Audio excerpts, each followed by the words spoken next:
Load test naman natin ngayon sa Eh? Eh? Eh? Eh? Eh? magandang araw uli mga ka-solar. So, i-load test naman natin ngayon sa 0.6 horsepower na aircon, yung ating solar setup na na-load test natin nung nakaraan gamit ang ating induction cooker. Ngayon naman, i-load test natin ito sa ating 0.6 horsepower na aircon. Yeah, tara, samahan niyo ako. Terus.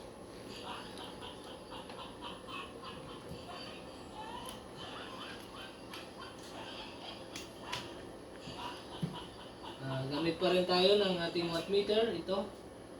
Ayan, plug in natin dito. Yan. So, i-power up natin, power on. Atras lang natin ng kunti. Mainit yung likod nito. Yan.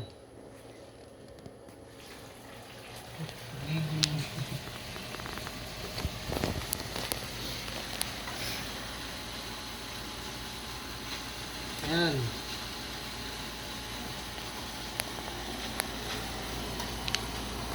Set lang natin sa 16. Yan yung fan speed.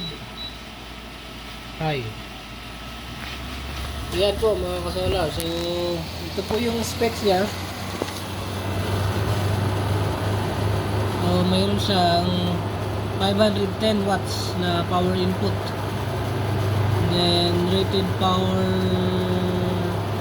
input na 667. Gusto mo ito ng 500 watts. Yung 0.6 na aircon. Ito yung energy level niya. Ito.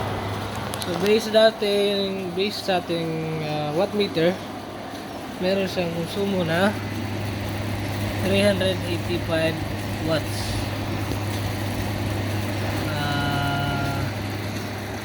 Yan po yung konsumo niya.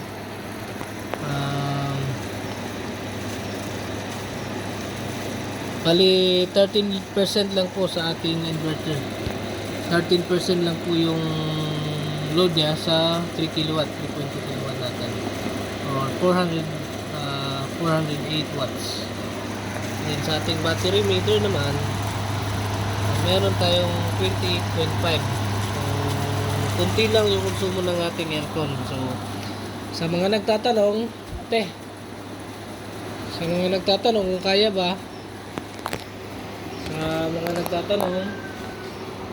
ba, yung ating aircon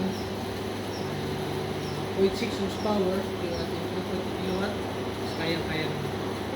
Lalo na pag araw at saka meron kayong solar panel na naka-input sa ating inverter, then kaya-kaya naman. Yun lang.